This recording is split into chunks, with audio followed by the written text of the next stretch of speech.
Hey everybody, just want to come on and give a little bit of an update on things going on with my D&D journey. Um, my last game actually ended up getting canceled, which I'm actually pretty bummed about. Well, I'm saying a lot.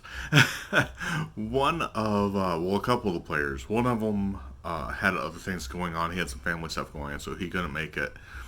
And then our backup player made plans outside of what we do as a group, so we didn't get to play. So this week, though, I just kind of wanted to talk about a little bit with minis and painting minis. As in the last video, I kind of put up Hero Forge against Anvil, but there really wasn't a winner. I said, go with the one that you want to go with, experiment, play around. But I want to talk more about this weird misconception that I found a lot of while I have been on this short D&D journey so far. And that's with painting minis, there being a major learning curve with painting. And I don't know if I agree with that. Um, in the last video, I showed off, in the last couple we've seen some of the minis that I've painted, and I'm not artistic, not in the sense of drawing or painting or anything like that. I'm artistic in other ways with storytelling, creative writing. When I'm creating magic, when I'm putting together a wrestling match, when I'm doing things like that, when I'm coming up with backstory, for like my backstory that I'm writing for my Dragonborn Rogue, which again, I realize, weird combination, leave me alone. But I don't consider myself an artistic person in the sense that we look at traditional art like painting, drawing, animation, stuff like that. I wish I was, but I'm not. I can barely draw a stick figure, and I could barely stay in the lines when I was little. So for someone to say that there's just this major learning curve when it comes to painting, and I've seen it a lot where people say that, and I feel that it scares a lot of newbies off in D&D from painting their miniatures. Maybe they just go get the pre painted ones because they just like, hey, this is a safe bet. I don't have to paint anything. And I find painting calming when it comes to these miniatures. So I just want to show. I started painting this guy here, and that's kind of what triggered me wanting to do this video. Just real quick, is if you were to take a look at this, like, I mean, I primed him and everything, and priming is nothing, but if you were to take a look at this, and he's not going to focus very well, probably, but you can see, like, there's green all over him. Like, I did not stay in the lines. And I think that's the thing that, because it did kind of scare me when I got into painting the minis, is it's such a small surface that you're having paint on, you can't cover up other things. And finding a couple other YouTube videos that were kind of helpful, and then kind of just figuring out how things worked for me. And it's really like, what can I get away with my first couple of layers? So I knew with him, since this orc here is not wearing a shirt, and he's going to be a lot of that green color, I knew that I could get away with doing the green and overlaying a lot on the other parts of the sculpt.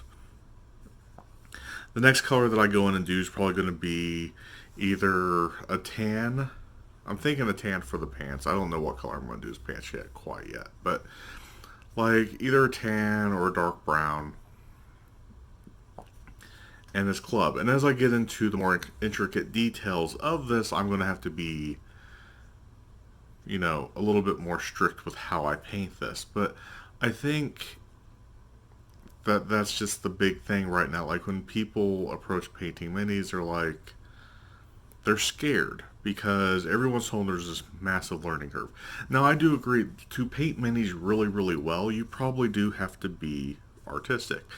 I won't be able to get the depth on this guy that someone who's super artistic can get. I'll do some highlights and some dry brushing on him, but not much. Most of what I'm going to do that's going to really make him pop is going to be doing the wash at the end of painting. So I think I just wanted to come on, record this and talk about just that aspect. If you were to look at any of my minis, and even the guy that I think I finished him up. I was working on with the last video. Um, Again, there we go. I mean, I didn't do amazing with him. I did okay, but I didn't do, I guess, not a phenomenal job. No one's going to message me on Instagram or Twitter or Facebook and say, hey, I want to pay you to paint my minis, or will you paint my minis? It's not going to happen. I'm not that good. Even like this guy, I left out some major details on this guy's stuff because I was just like, it doesn't matter. So, if you're new like me and you're getting into D&D and painting minis scares you, don't let it scare you. Just go out there, watch some tutorial videos. When they talk about the learning curve being a sharp learning curve, don't worry about it. Just paint. And if you have a local game store, they might have painting classes where they're going to maybe ease you into it a little bit more. But this was the first guy I painted here, and I think he turned out pretty decent for my first job. And I had no idea what I was doing. I didn't even prime him. That's how little I knew about what I was doing when I got started. So that's the video. Just wanted to get that out there. I would love to hear if you're experiencing D&D or painting minis, kind of your input, your thoughts below of what you think of the painting experience. Do you find it as difficult as what other people online are saying, or are you kind of like me, just kind of like just go and do it? Now, my next ones that I've got to paint are going to be these little guys. So those might be a bit more difficult if we look at the size comparison to anything that I've done before. So these scare me a little bit. But anyways, I'd love to see your thoughts below, read them, and have a conversation. So go ahead and comment on what you think about minis and mini painting, and we'll catch you hopefully next week. Thanks for tuning in. Thanks for subscribing. Thanks for liking. And we'll see you later.